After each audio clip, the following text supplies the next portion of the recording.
మనం అందరినీ ప్రేమించాలి. హిందువుల్ని ప్రేమించండి, ఇస్లాం వారిని ప్రేమించండి, క్రైస్తవుల్ని ప్రేమించండి, ప్రతి ఒక్కరిని ప్రేమించండి. మేలు చేయుట నీ చేతనైనప్పుడు అందరికీ చేయండి, పొందదగిన వాళ్ళందరికీ చేయండి. అందులో ఎంచకండి.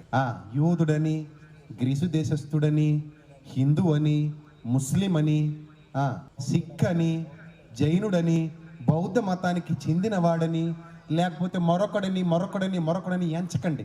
మేలు చేయుట నీ చేతనైనప్పుడు వైద్యానికి జాతి, మతం, కులం, ప్రాంతం భేదం ఉంటుందా? రోగానికి తేడాలు ఉంటాయా? ఉండవు కదా. వస్త్రహీనత ఉంటాయా? భేదాలు ఉంటాయా? ఈ శరీరానికే వస్త్రం అవసరం, ఈ శరీరానికి వస్త్రం అవసరం ఉండదని ఉంటుందా? ఉండదు. కాబట్టి అవసరాలకు లేనివి మనకు అవసరమా? ఆలోచించండి. అవసరాలకు లేనివి మనకు అవసరమా? మనకు కూడా ఏమీ లేదు, అవసరం లేదు.